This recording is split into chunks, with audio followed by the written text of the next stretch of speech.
Assalamu alaikum. Dear Imam Omar, I hope this finds you well.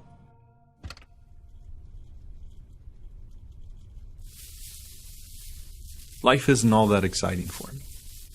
I go to work, go shopping, go home, and aside from babysitting Fatima occasionally, don't really have much of a social life.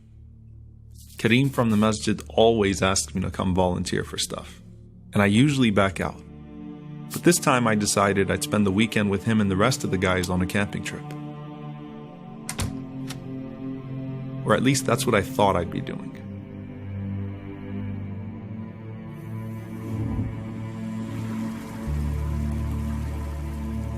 I'm not the most responsible guy in the world.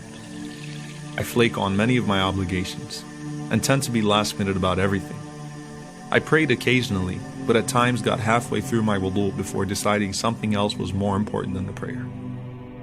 So I decided I'd hurry and catch the guys before they left. But Allah had a different plan. And that plan included me being unable to open a door I'd opened a million times before.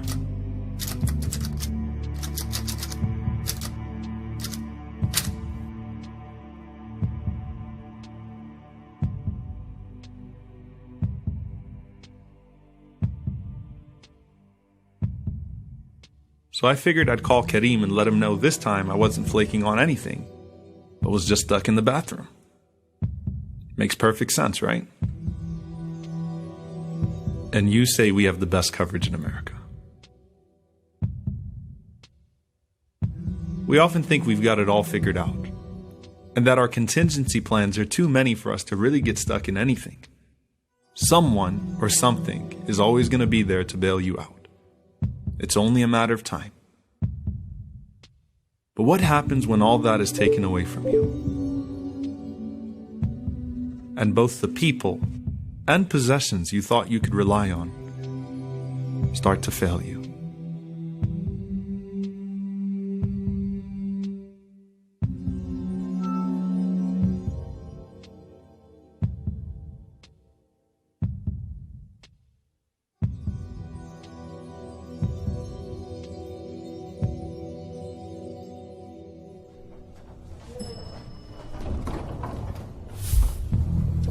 At some point, you just want anybody to hear you.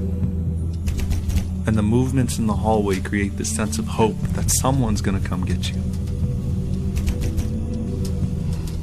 You can hear them, and you know they can hear you. But then the sounds of the footsteps fade away, and you're left dejected, wondering if another person might pass by and hear your cries.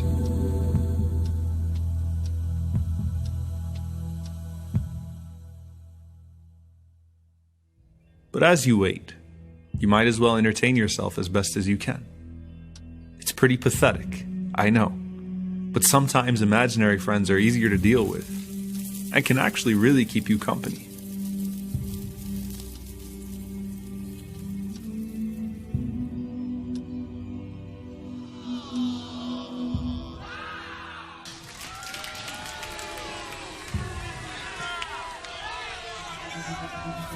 And they get boring too. And just like with any day of work, you come home, you go through your motions, and lights out.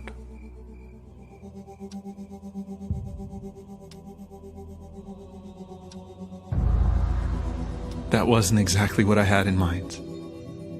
And before I knew it, my bathroom started to seem more like a grave.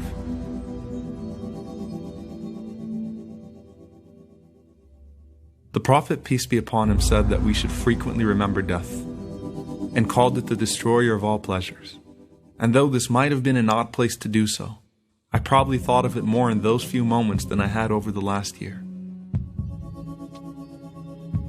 It's amazing that it took getting stuck in a bathroom to start thinking about what it would be like to be alone in the grave. But I guess that's the point. Expect the unpredictable at any time. And death is the ultimate unpredictable. It was dark, cold, and lonely. And suddenly every little sound was as loud as a jackhammer.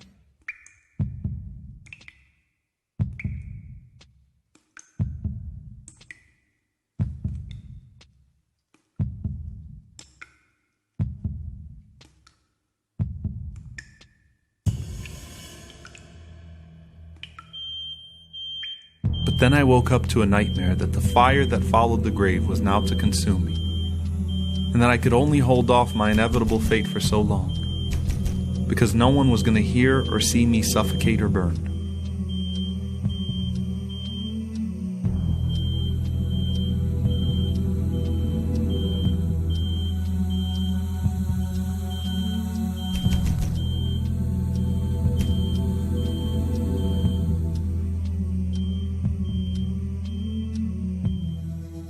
But Allah chose to spare me.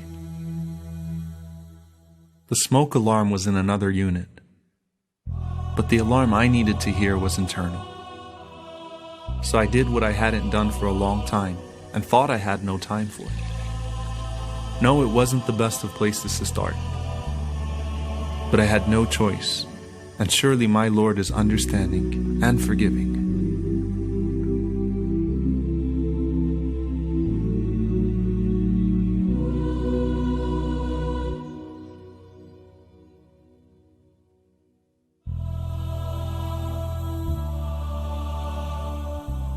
Alhamdulillah. Suddenly there was clarity and an overwhelming sense that everything was going to be okay. Not because any person would hear me, but the only one who needed to hear me just did.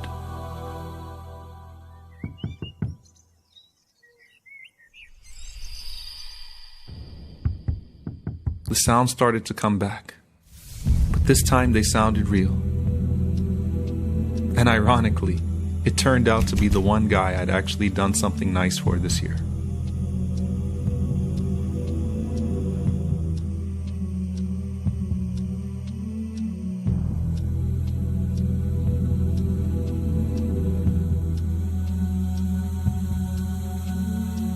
John told me to look down and try turning the lever in the opposite direction.